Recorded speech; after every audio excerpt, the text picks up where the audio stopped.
He occasionally tried to climb the wire, so we did in fact build like an overhang to just ensure he wouldn't get out. The situation would only get worse as Christian grew bigger.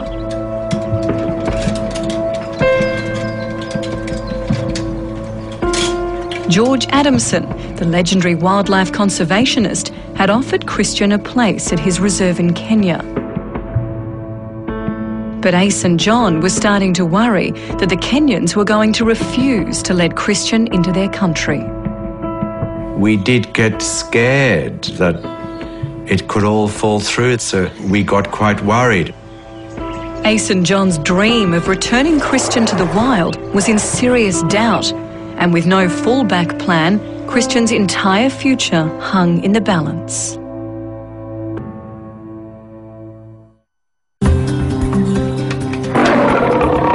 After 3 months of negotiations, the Kenyan government finally gave their permission for Christian to enter the country. The young lion was on his way to Africa. We get him out to Heathrow. We gave him a very mild sedative, which was recommended by various vets and the London Zoo. I remember we stood there and we saw him, and then they put something in the front so that he couldn't see anymore. And then he was lifted on the hoist up into the hold, and it was quite heart-stopping, actually. That was scary, seeing him loaded into the hold at Heathrow, and we weren't really sure if he'd survive the journey. The journey from London to Nairobi in 1970 was mammoth.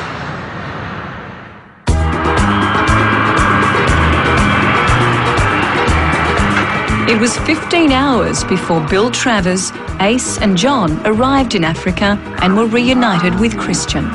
It was just a huge relief to see him at the other end. Christian had made it to Africa, but whether he could survive in the wild would be down to one man, George Adamson. He was smaller than we imagined and quite dapper, in quite a crisp sort of safari suit. This unassuming gentleman was a revered, if controversial figure in Kenya, where his practice of training domesticated lions to return to the wild was seen by some as risky to humans. George was taking Christian to Kora Nature Reserve in a deserted part of the country. There he hoped to establish a new lion pride with Christian at its heart. We were driving up, Christian was in the back, and I knew he wanted to go to the loo. So I said, look, Mr. Adamson, please, we've got to stop. And George said, look, we're in the middle of nowhere. If he runs off, he said, we'll never catch him. We very, very confidently said, no, he won't run off. Christian got out, went to the loo, and I said, OK, come on, back you get. So he just jumped straight back into the Land Rover. And in fact, George was very impressed. George said, well, that's quite remarkable.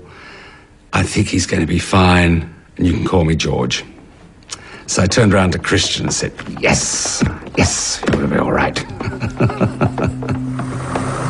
After travelling over 200 kilometres, Ace, John and Christian arrived at Kora Nature Reserve, Christian's new home in the bush. It must have been extraordinary for Christian to suddenly find himself in such a totally alien environment.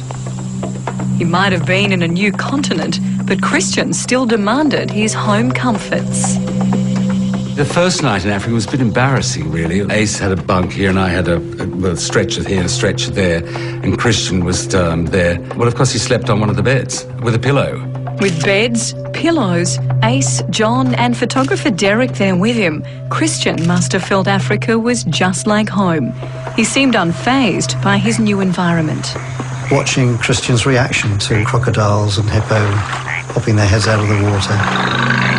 He didn't want to be aggressive towards them. He just thought that they were part of the landscape. The relaxed demeanour of Ace, John and Christian masked the reality.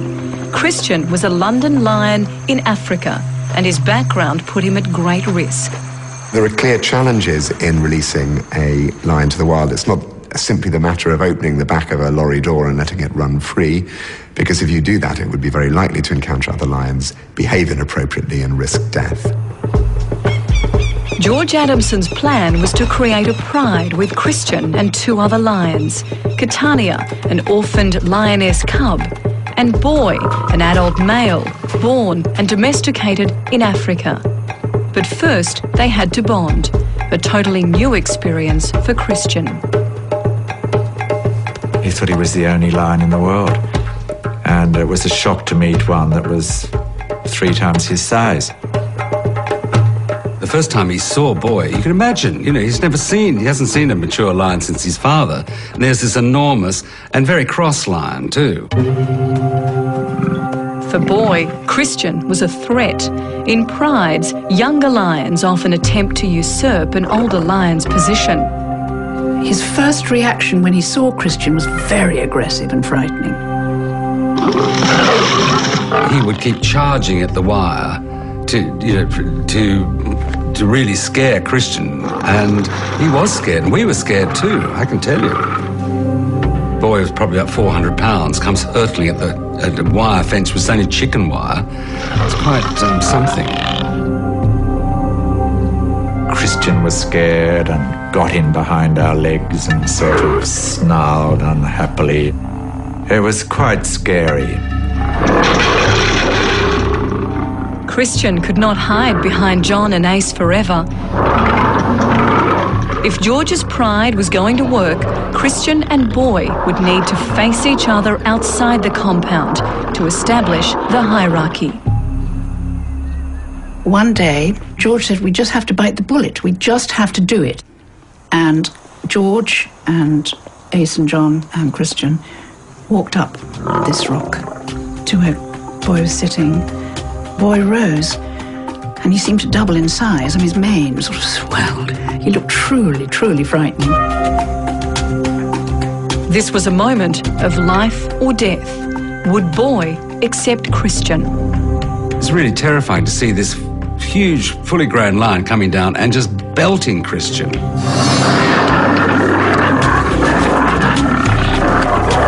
In the quickness of the movements, we thought he could be killed.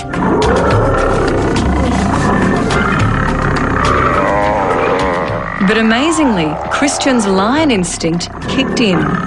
Christian snarled but rolled onto his back in the correct submission to an adult lion.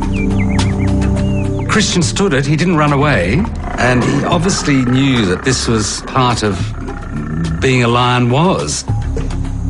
Battling for position within the pride is normal lion behaviour.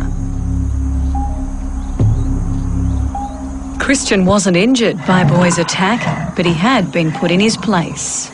Boy had established he was the boss, he was the father of the pride, as it were, and Christian knew his place, and they became absolutely closest of friends.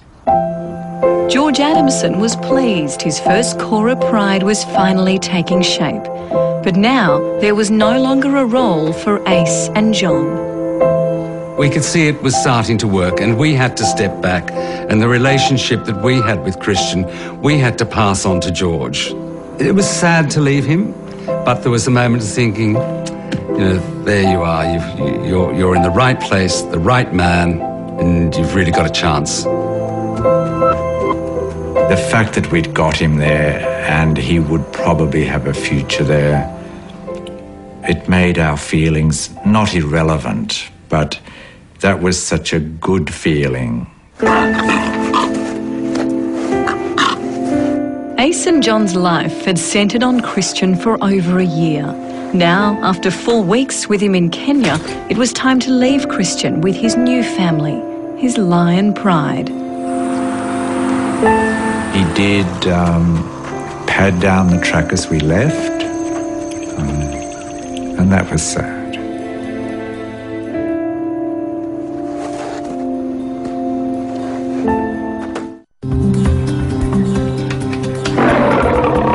Returning to London was difficult for John and Ace, but George Adamson sent them regular bulletins on Christian's progress. I've still got all his letters that You know, he would bring us up, he'd type them away on his, little old Remington, whatever it was. It was always, the